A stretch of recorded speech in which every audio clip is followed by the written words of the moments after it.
Buenas tardes. Hoy en la tercera charla vamos ya a tocar el tema relacionado directamente al depósito mineral, lo que es la focalización, la trampa y la depositación mineral en un par de sistemas de depósitos minerales dentro del sistema porfírico magmático hidrotermal. Para que se ubiquen dentro del diagramita del sistema de mineralización, vamos a estar en estos procesos que es el origen del sistema hidrotermal y la focalización, la desestabilización y precipitación. Hasta ahora vimos cómo se originaba el magma, cómo quedaba ahí abajo de la corteza, se formaba el magma híbrido andesítico-dacítico y cuáles eran las condiciones más favorables para desarrollar los sistemas porfíricos y cómo se podía reconocer eso en la roca, principalmente en la geoquímica.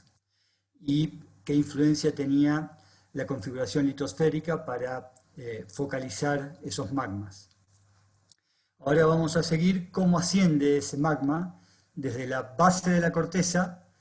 Realmente asciende a través de diapiros, pero más que nada posteriormente a través de diques a lo largo de fallas. Ustedes siempre, o todos, oímos hablar que la corteza se divide en una parte superior frágil y una parte inferior dúctil. Sin embargo, inclusive dentro de la parte dúctil puede haber desarrollo de fallamientos, zonas de cizallas, y bueno, allí es donde se encausan estos diques y ascienden por diferencia de densidad, hasta zonas donde tienen una flotabilidad neutra, que generalmente es la división, la discontinuidad entre la corteza frágil y dúctil. Para que haya ascenso tiene que haber algo de espacio. Como veníamos viendo hasta ayer, en ambientes compresivos no hay espacio, el magma no puede subir. Tiene que haber algún tipo de espacio, por eso hay autores que dicen que es importante la intersección de estructuras regionales paralelas al arco y cruzadas al arco. Esa intersección genera los espacios. Otros autores dicen que tiene que haber algo de relajación o ambientes de strike slip, ¿no? Donde hay zonas transtensivas de espacios abiertos por donde asciende el magma. Y se estabiliza, como dije, en esta zona, generalmente con cuerpos de tipo batolítico, son cuerpos extendidos, como sigue siendo un ambiente bastante compresivo, sigma 3 suele estar vertical, entonces puede haber desarrollo de cuerpos horizontales, tabulares, a lo largo del horizontal. Y generalmente se desarrollan asociados a esas cuencas de pull apart que están asociadas a su vez a sitios transtensionales, como dije.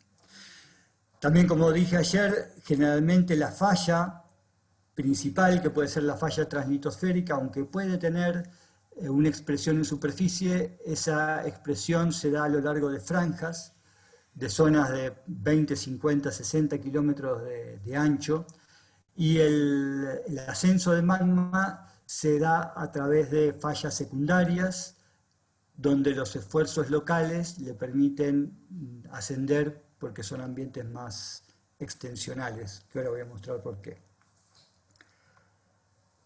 El magma, hay una posición ideal, si se emplaza muy profundo, no se desgasifica, quiere decir que no se desarrolla un sistema hidrotermal, y si se emplaza muy somero, cuando se produce la desgasificación puede sobrepasar la presión litostática, entonces se produce una erupción y el sistema hidrotermal se pierde. Entonces tiene que ser una profundidad ideal, ni muy profundo ni muy somero, que generalmente es entre 5 y 15 kilómetros, en donde se pueda desarrollar el sistema hidrotermal.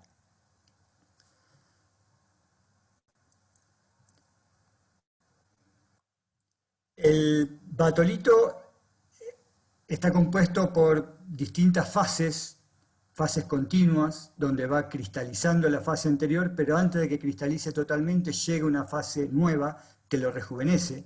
Entonces hay rejuvenecimientos continuos y generalmente va cristalizando desde los bordes hacia adentro. y entonces los pulsos más nuevos son cada vez más profundos.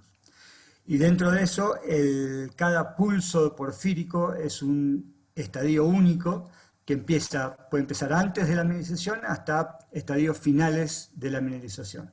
Entonces hay intrusiones porfíricas que son tempranas, interminerales, postminerales. Las tempranas están más mineralizadas y más alteradas, y las tardías están mucho menos alteradas y mineralizadas. Hay un sello que puede ser por tipo de roca, pero más que nada es por tectónica, es la transición frágil dúctil, con fallas cerradas que no dejan subir de ahí el magma. Y a partir de ahí necesitamos que se rompa ese sello, que salte el cuerpo porfírico, ahí se produce la depositación y la dispersión más cerca de la superficie. Pero ¿por qué se produce esa rotura de ese sello? Voy a mostrar un ejemplo muy bueno en los Andes centrales. Acá, como saben, hay un evento compresivo mayor a 14 millones de años. Eso está medido en varias estructuras. Ven que el sigma 1 es horizontal, el sigma 2 también, y el sigma 3, el menor esfuerzo, es vertical. Un sistema netamente compresivo. La compresión del oeste a este implica que posiblemente es debido a la subducción. Y la compresión es paralela a la dirección de subducción. Esto hace que haya fallas inversas activas y que haya un detachment, una zona de despegue profunda que también se mantiene activa. Posiblemente esta zona también sea la que cierra el sistema e impide que el magma siga ascendiendo en la corteza. Es un límite que pone la compresión al ascenso del magma. Posteriormente, se produce un cambio. Pasa de un sistema compresivo neto a un sistema de strike slip o transcurrente. Y esto puede ser debido no a un cambio en las condiciones de subducción, sino por el contrario, a los 14 millones de años empieza a desarrollarse en este sector la subducción subhorizontal, cosa que aumenta más la compresión. Pero esta compresión hace que aumente el espesor de la corteza, entonces empieza a aumentar la presión litostática, empieza a aumentar la presión debido a la carga litostática. Quiere decir que el sigma 3 se va haciendo paulatinamente más importante hasta que en un momento el sigma 3, que era vertical, supera al sigma 2, que era horizontal, y se permutan. Hay una permutación sigma 2 por sigma 3, entonces sigma 3 pasa a estar horizontal, transformándose en un ambiente transcurrente. Eso también está medido, es consistente, es regional, no es local.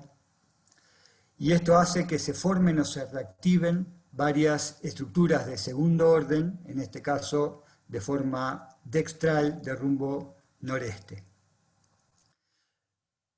Este cambio en los esfuerzos hace también que esa zona de despegue profunda ya no sea tan eficiente. Estas fallas transcurrentes pueden atravesar esa zona y es ahí donde se produce el ascenso del magma, que estaba atrapado en niveles más profundos. ¿Y por dónde asciende el magma? Bueno, es muy claro porque hay zonas de alteración, inclusive hay intrusivos y hay mineralizaciones relacionadas tanto a tips, es decir, a terminaciones de fallas, sobre todo del lado donde hay extensión. Fíjense que si este es el movimiento, este bloque tiene extensión, este bloque tiene extensión, y la alteración es la evidencia de que abajo había un intrusivo desgasificándose. Acá hay un bend transtensivo, acá también se produce extensión, Y si ven los esfuerzos, esto indica que es un ambiente típicamente extensional. Entonces, en un ambiente localmente extensional, en un ambiente que es transcurrente de strike-slip, se forman en estas zonas ambientes extensionales que permiten el ascenso del magma. Entonces, este cambio, que el cambio puede ser no solamente por cambio en el régimen de subducción, sino por cambios relativamente locales, producto de la sobrecarga litostática. Entonces se cambia un ambiente más favorable cuando hay mucha carga litostática, se cambia un ambiente de strike slip que puede desarrollar zonas extensionales por donde asciende el magma. Generalmente en muchos sistemas lo que vemos es el cierre completo, es una mayor extensión, y esa mayor extensión está dada por la intrusión de cuerpos o diques máficos o lamprófilos de diabasas, que son postmineralización. Esto ya marca que la extensión es demasiado fuerte como para producir los sistemas porfíricos. Generalmente están asociados a los sistemas, pero son fases tardías.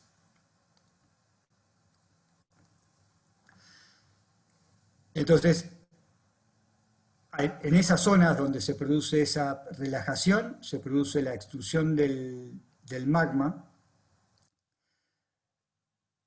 no la extrusión, sino la intrusión de esos cuerpos porfíricos que pueden subir hasta varios kilómetros desde la cúpula del batolito. Ahí por una pérdida de la presión se produce la saturación de volátiles,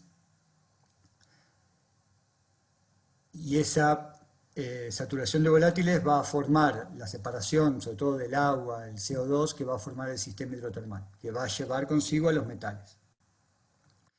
Entonces tenemos el sello, tenemos el foco.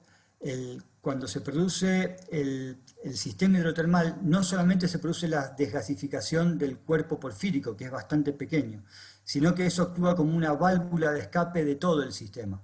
La convección dentro del batolito ayuda a que toda esa pérdida de presión actúa como una succión de todos los volátiles que provienen de todo el sistema batolito y se concentran en las zonas altas. Ahí se produce una expansión, pérdida de temperatura, que produce la depositación mineral, y la zona de expansión de vapor, que produce la zona de dispersión más cerca de superficie.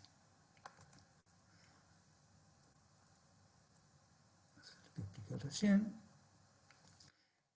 ¿Cómo reconocemos esas zonas donde se genera el sistema hidrotermal? Porque hay texturas que permiten reconocer esa interacción entre magmatismo y sistema hidrotermal.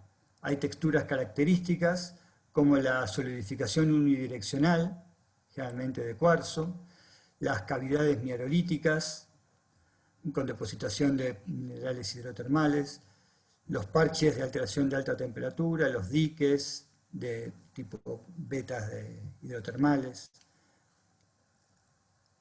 Y generalmente hay una transición. Acá vemos un ejemplo de los pelambres donde hay una transición entre el intrusión porfírico, que pasa a una brecha magmática hidrotermal donde que es ese tipo, donde los clastos generalmente son del pórfido y la matriz también es del mismo pórfido, pero hacia arriba pasa una brecha más hidrotermal, donde los clastos son de la roca porfírica, pero hay un cemento más hidrotermal, inclusive con mineralización de bornita, calcopirita, acompañada por abundante cuarzo.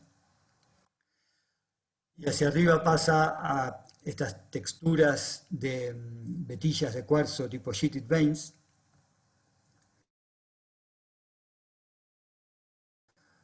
o los parches de alteración de alta temperatura. En estos casos son parches de alteración de biotita y feldespato, parches de alteración potásica.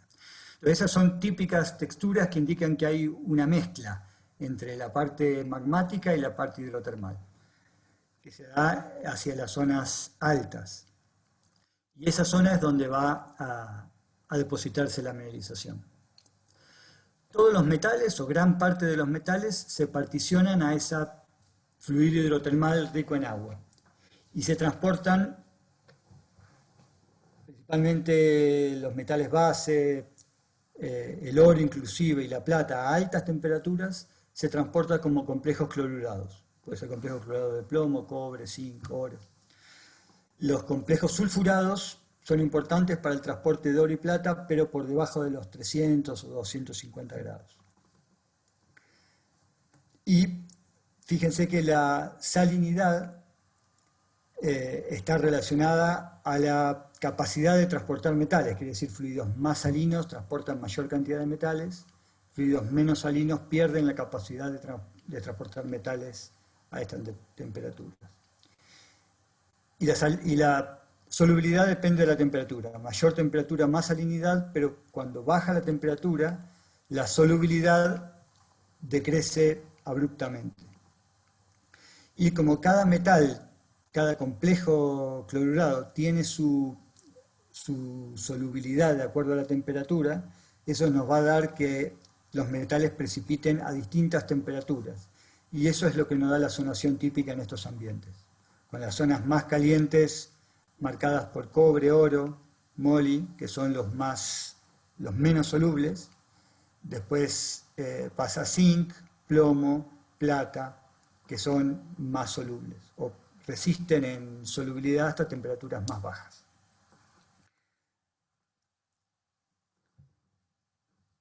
Entonces vamos a seguir un poquito qué pasa en este caso, en el caso de los pórfidos, el mismo intrusivo se convierte en la trampa.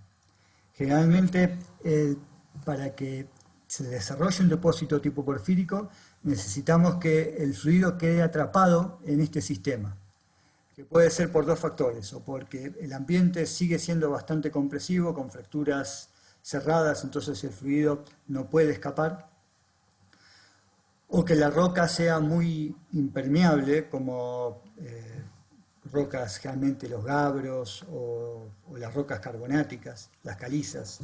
Son buenas rocas de caja y hace que el fluido quede aquí adentro y no salga. Eso va a favorecer el desarrollo de los depósitos tipo porfíricos. Si por el contrario hay fracturas abiertas o algunas unidades más permeables, los fluidos se van a ir y no van a desarrollar pórfidos de alta ley. Entonces, cuando se generan las primeras intrusiones, hay un alto gradiente de flujo, la formación de abundante cantidad de fluido hidrotermal, y hay una rápida descompresión y hay una separación entre un vapor, que esta es una inclusión fluida, como se ve en la fase vapor abundante, que se expande rápidamente y se pierde porque es mucho más liviano. Ahí va el SO2 y el ácido clorhídrico, todo el fluorhídrico si hay, parte del agua. Y una parte que queda, que es un líquido residual, que es muy salino, es una salmuera de alta salinidad, rica en agua, que generalmente los metales, sobre todo el cobre y los metales base, pueden quedar en este líquido salino.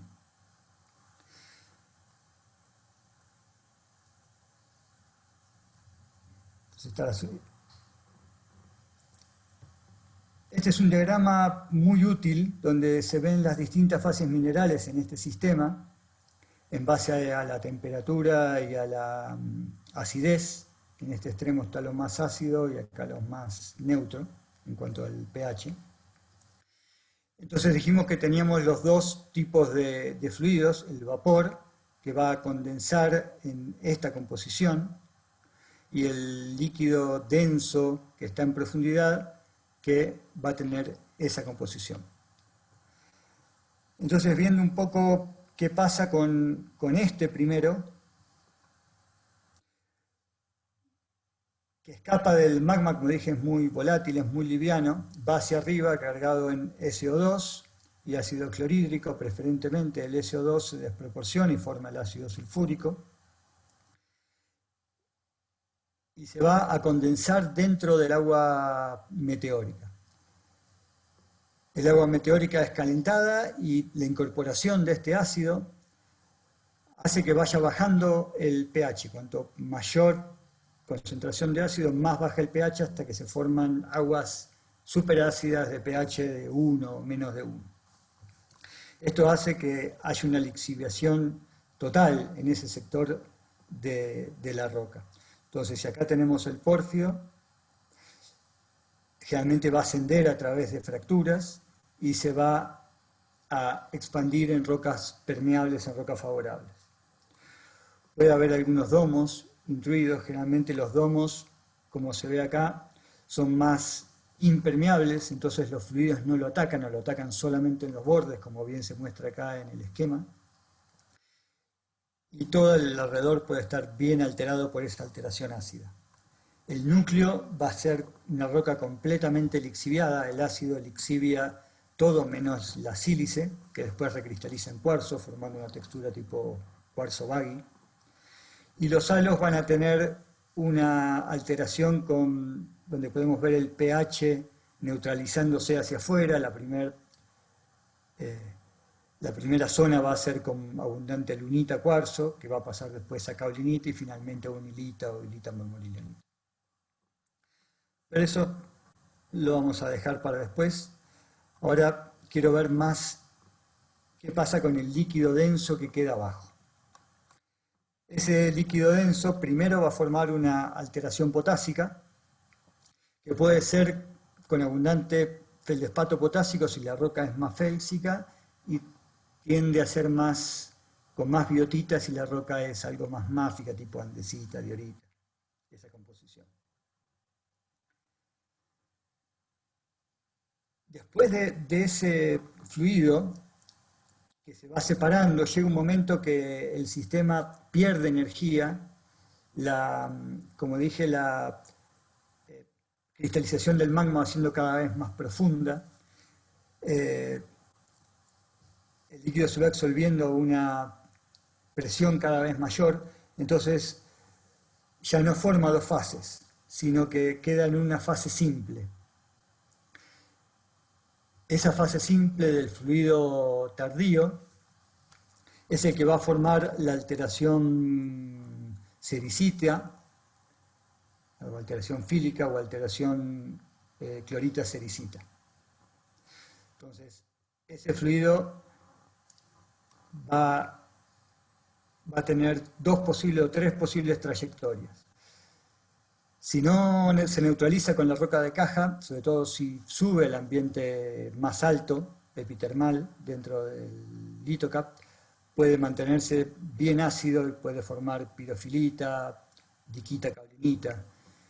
Y si se va neutralizando con la roca de caja, forma la alteración sericita, que pasa a hilita o a hilita esmetita finalmente.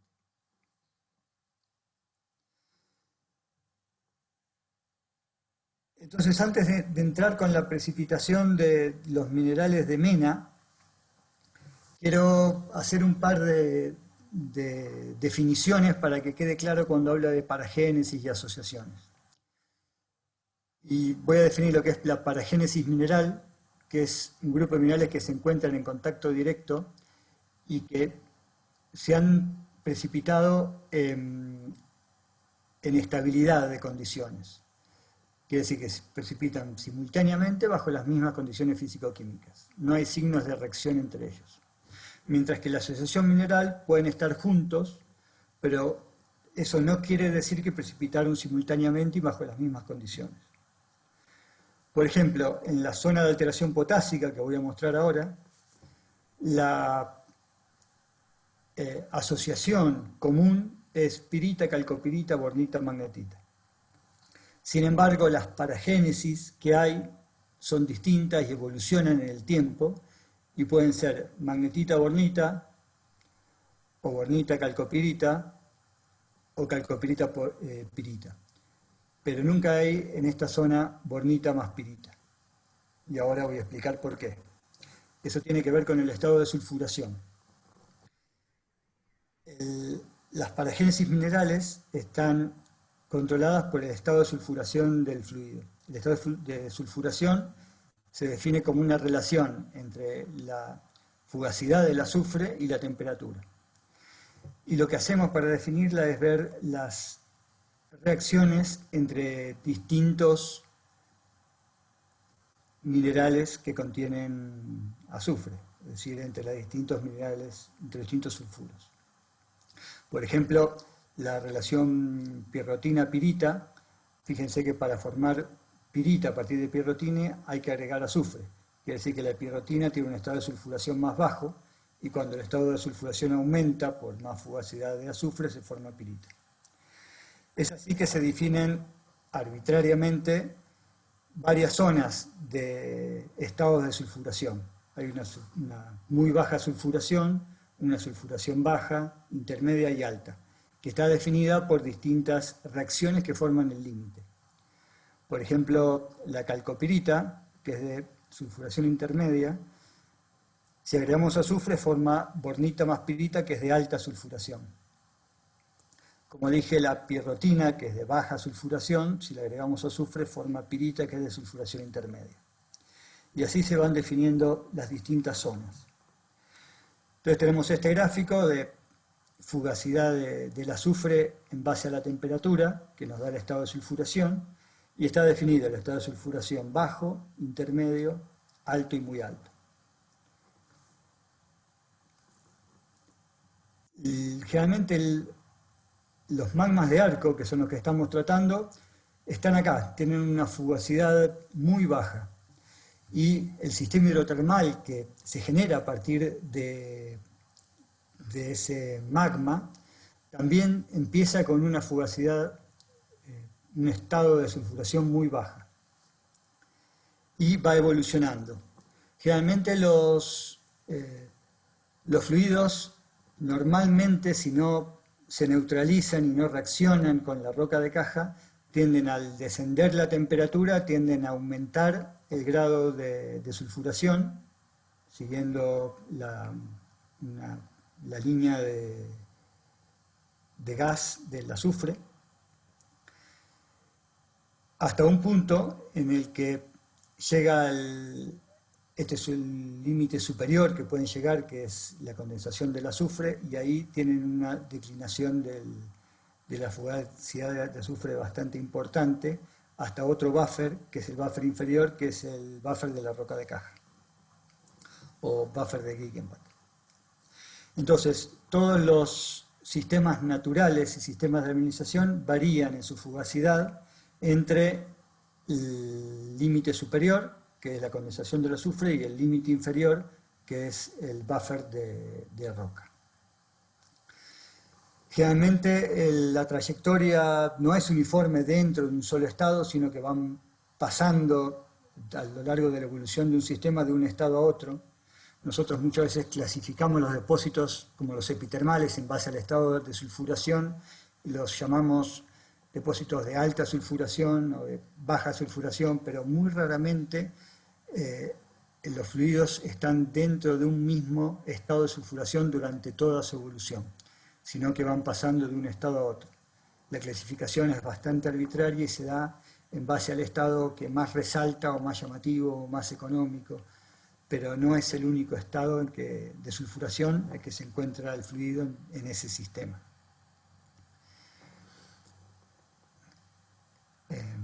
Entonces, bueno, a partir de los magmas de arco, esta es la evolución generalmente que tiene el fluido, subiendo la sulfuración hasta un punto que lo baja abruptamente. Esto es en base a los gases medidos en superficie. Por ejemplo, las fumarolas volcánicas son las de más temperatura y tienen este recorrido siguiendo el buffer del gas de azufre. Después los depósitos magmáticos hidrotermales siguen este recorrido, sobre todo se ha medido en White Island, y a los 100 grados tienen el brusco quiebre.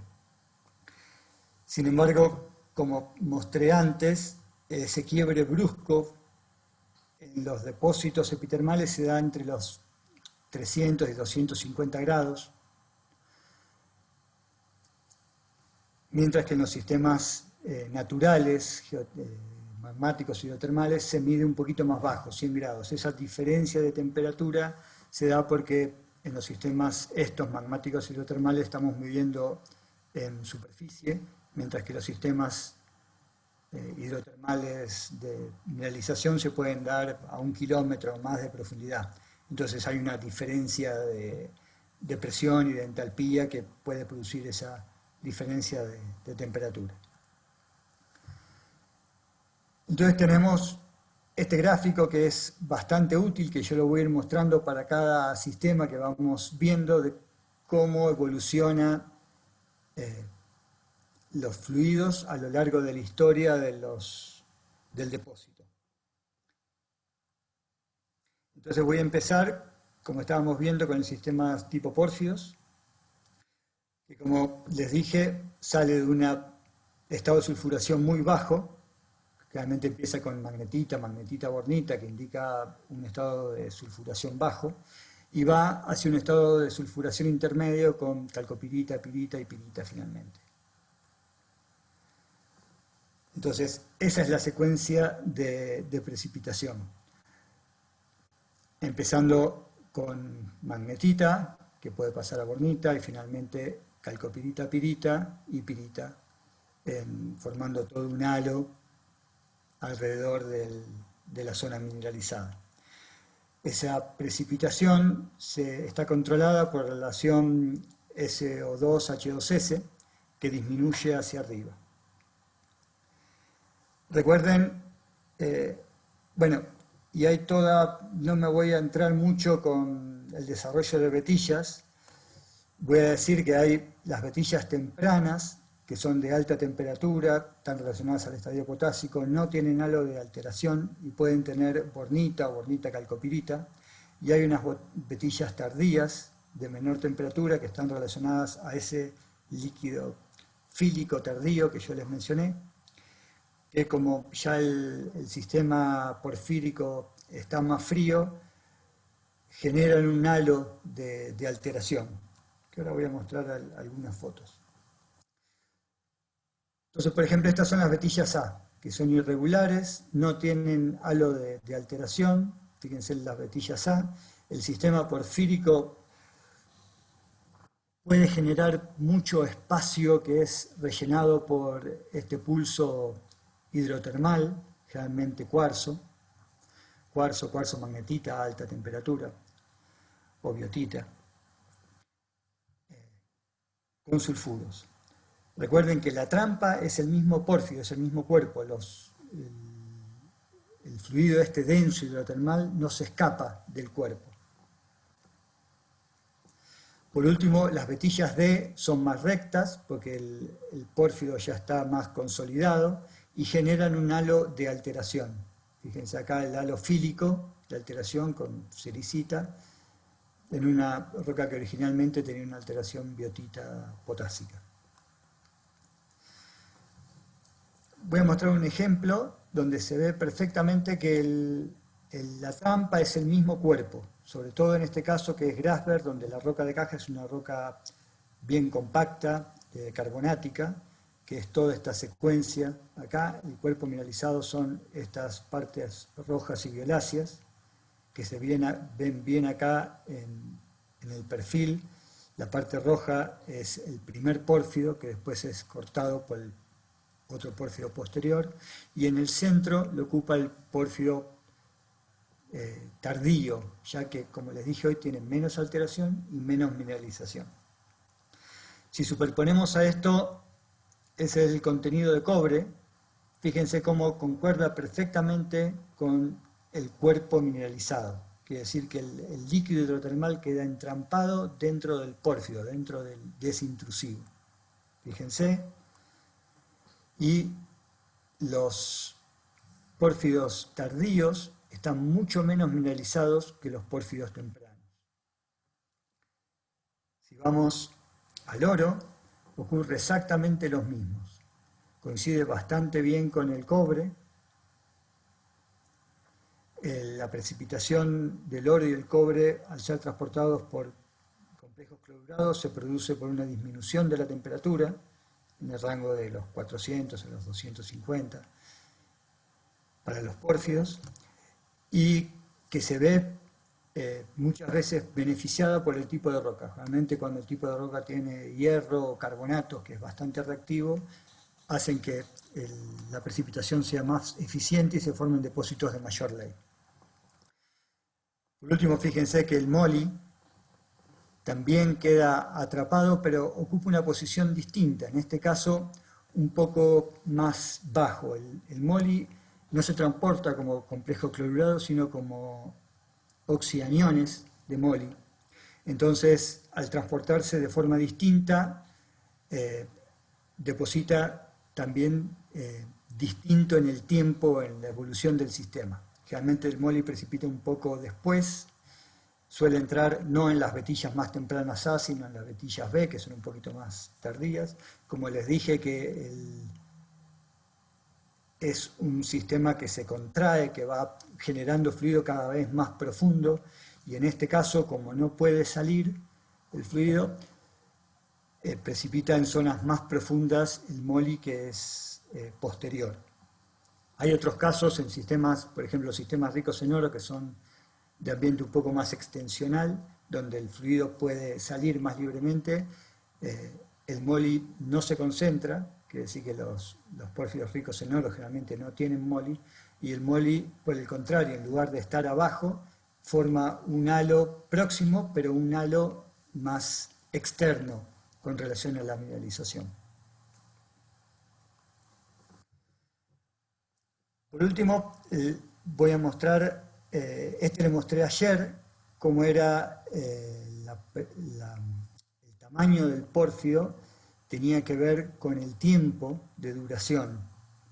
Lo que voy a hacer, una diferencia entre los sistemas calcoalcalinos, que son ricos en cobre, en relación a los sistemas alcalinos y calcoalcalinos de alto potasio, que suelen ser más ricos en oro.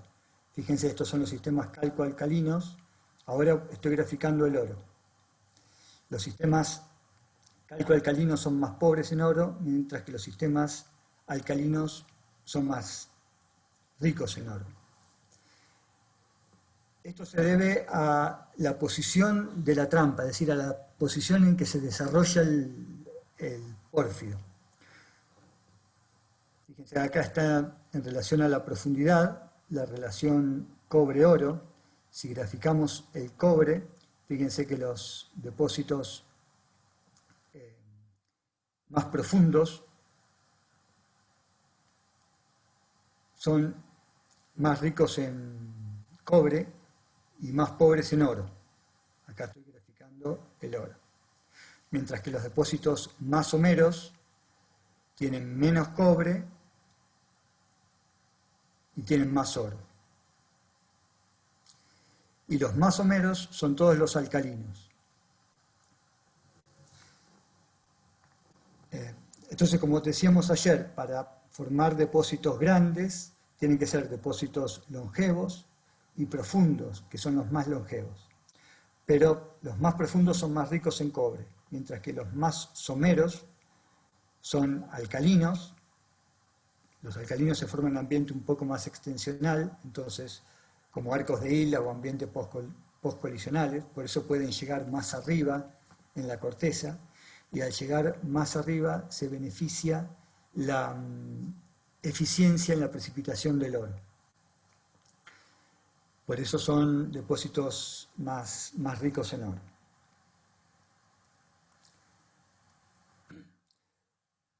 Y ahora quiero pasar un poquito al qué pasa más hacia arriba del ambiente porfírico. Quiere decir, vamos a ir a esta zona, la zona del litocap. Y cómo son las trampas y las precipitaciones en esa zona. Que son principalmente los depósitos de alta sulfuración, que están dentro del litocap. ¿Cómo evolucionan los fluidos en esa zona? Lo más común que se ve es fases tempranas con alta sulfuración que evolucionan a fases tardías, entre las que se incluye la precipitación del oro, de sulfuración más baja, que puede ser intermedia.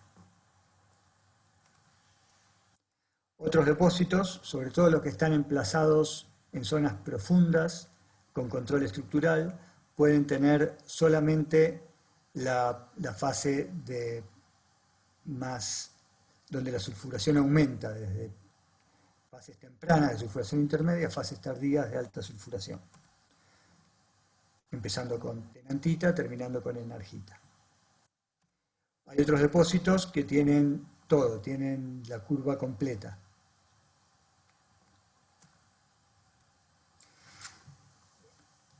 Una forma también para determinar el estado de sulfuración es la esfalerita, el grado de hierro dentro de la esfalerita. Generalmente los depósitos de alta sulfuración tienen poco hierro, la esfalerita es bien clara, mientras que los de baja sulfuración tienen alto hierro, la esfalerita es más oscura. Entonces, bueno, dijimos que del fluido hidrotermal se separaba en dos, el fluido denso hipersalino queda en el ambiente de pórfido, mientras que los vapores suben y forman el litocap por lixiviación ácida, muy ácida, a partir de vapores magmáticos condensados dentro del agua meteórica. Eso hace que tengamos una zonación de cuarzo baggy que va gradando hacia afuera a zonas menos ácidas y una zonación muy fuerte del litocap. Hay una paragénesis típica de estos depósitos donde primero está esa lixiviación ácida que es estéril, después viene la precipitación mineral y por último una oxidación supérgena que es fundamental en este tipo de depósitos. Entonces la alteración ácida se ve así, de la zona más lixiviada con desarrollo de baggy a una zona cuarzo-lunita y una zona más con caulinita menos alterada. Puede ser distintos tipos de roca, esto es una roca fina andesítica con desarrollo de un baggy fino, pero también podemos tener brechas piroclásticas o brechas magmáticas, donde el desarrollo de baggy es mucho más fuerte y son rocas que pueden constituir una trampa muy, muy importante.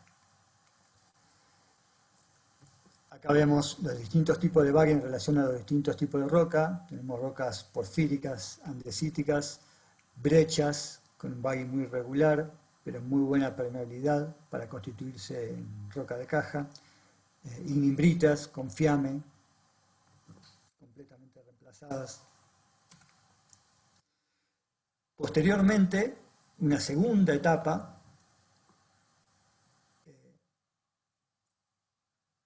viene un líquido hidrotermal, que es el que produce la mineralización.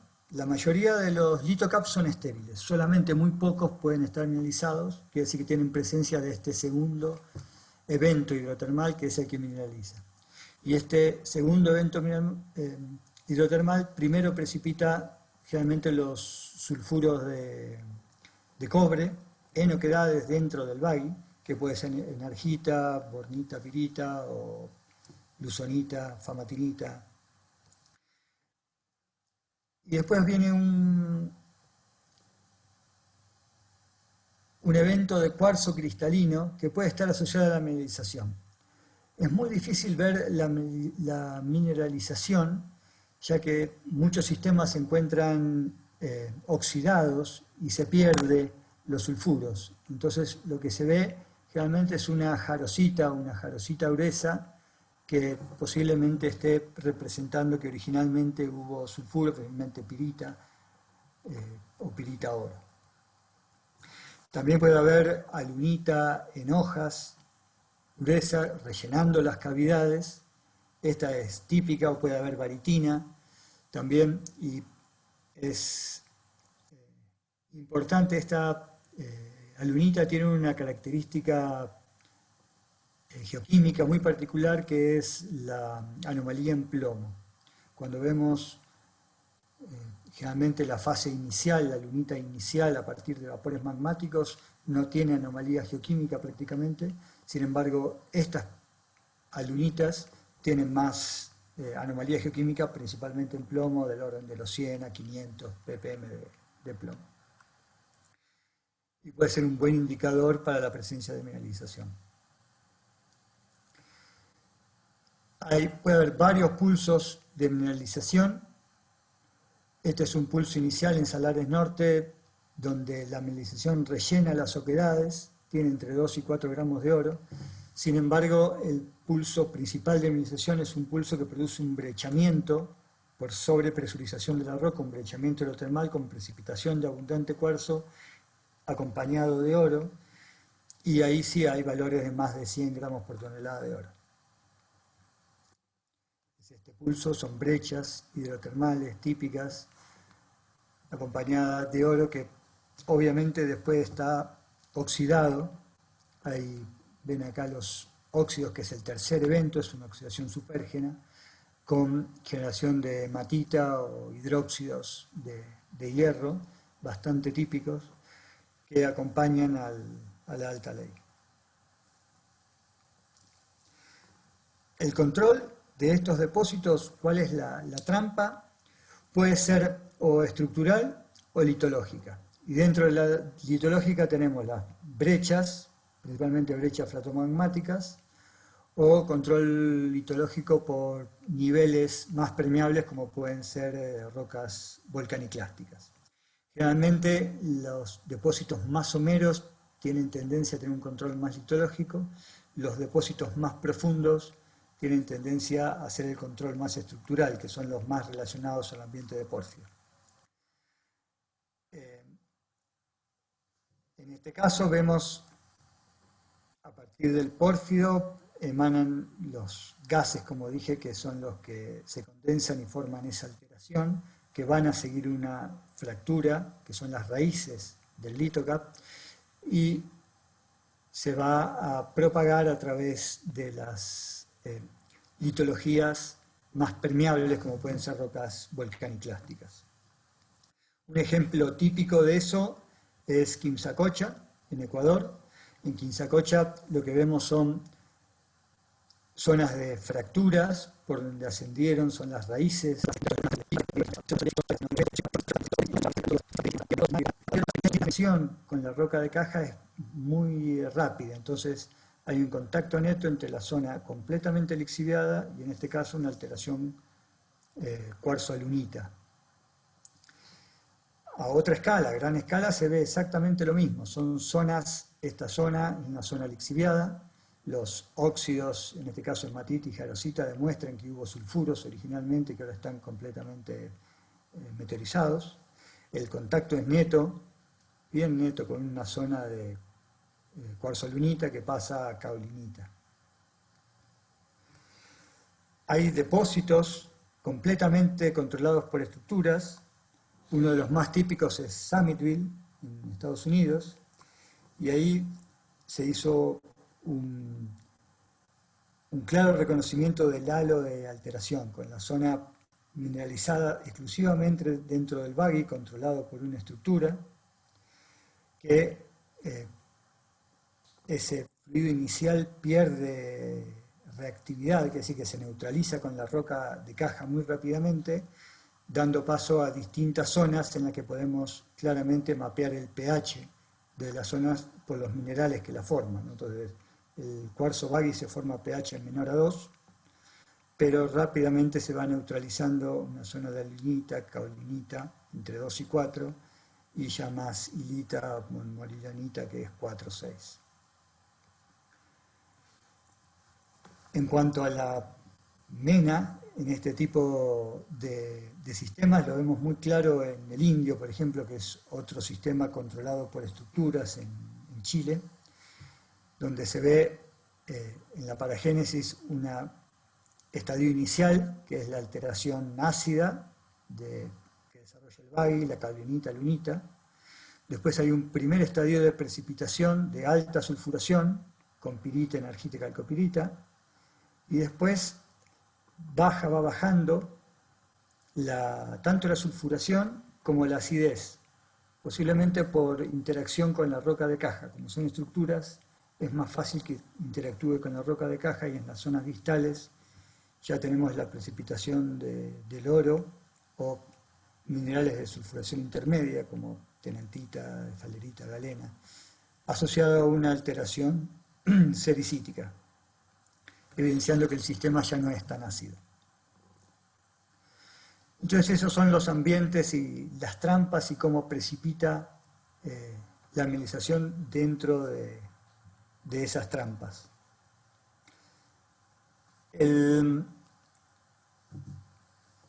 Voy a hablar de otros ambientes, pero mañana voy a tocar lo que es los depósitos cordilleranos o los depósitos subepitermales sonados, tienen distintos nombres, que están relacionados a la cúpula de los pórfidos, y lo voy a dar. En algunas ocasiones forman depósitos minerales por sí, pero generalmente son más importantes como una fase que da mena extra al depósito de porfio, o sirve para prospectar depósitos tipo porfio, ya que forman halos de mineralización, generalmente no económica, pero sí pueden vectorizarse hacia el sistema de porfio. Los del sistema de sulfuración intermedia, como son depósitos ya más petiformes que se producen en ambiente más extensional, lo voy a tocar el viernes cuando hable de sistemas en zonas de extensión.